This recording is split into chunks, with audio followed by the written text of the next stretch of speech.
আমরা বিনা দাওয়াতেও আসি যখন তাগুতকে উৎখাত করার জন্য ডাকা হবে, যখন ইসলামের পক্ষে ডাকা হবে, কোরআনের পক্ষে ডাকা হবে, কোনো দাওয়াত লাগবে না, এমনিই চলে আসবো আমরা। অলরেডি বিজয় শুরু হয়ে গেছে। ইহুদিদের ব্যূহ ভেঙে মুসলমান ঢুকে পড়েছে ইসরায়েলের ভিতরে।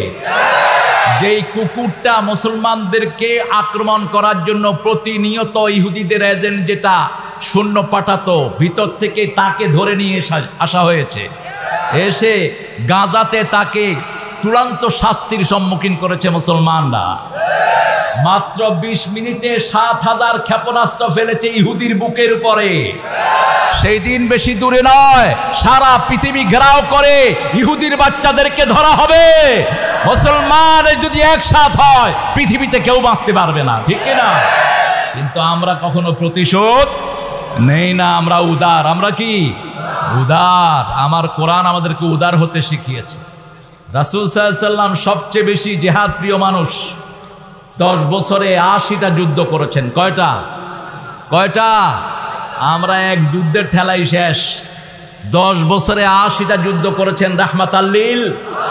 27টাতে নিজে সেনাপতি ছিলেন, বাকি সবগুলো নিজে পরিচালনা করেছেন। সুবহানাল্লাহ বলতে ইচ্ছা করে না? তিনি বলতেন, আমি শহীদ হতে চাই, আবার জীবিত হতে চাই, আবার শহীদ হতে চাই। সুবহানাল্লাহ। এই জন্য শাহাদাতের তামান্না যারা বুকে পালন করে না এরা মুনাফিক, এরা ঈমান নিয়ে কবরে যেতে পারবে না। আমরা শহীদ হতে চাই, রাজি আছেন কিনা? হাত তুলে দেখা দাও মুসলমান। আলহামদুলিল্লাহ বলি। আমাদের প্রথম কেবলা তারা বন্ধ করে দিয়েছিল, গতকাল সেখানে প্রথম খুব উচ্চকণ্ঠে আজান ধ্বনিত হয়েছে।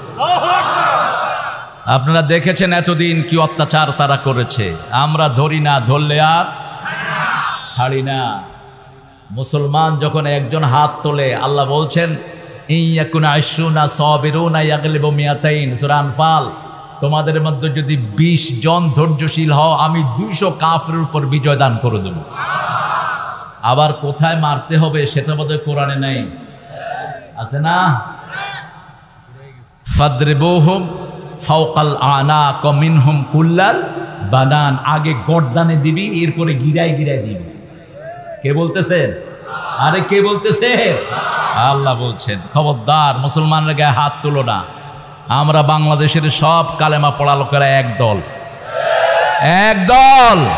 এই দলে যারা শামিল হবে না তারা বেঈমান, তারা কাফের, তারা আল্লাহকে পছন্দ করে না, ঠিক না ঠিক? কালেমা পড়া লোকের মধ্যে কোনো ভেদাভেদ নাই। আমার যে ভাই কালেমা পড়েছে সে আমার ভাই, সে আমার কি? যখন আয়াত পড়া হয় ঈমান বাড়িয়ে দেন কে?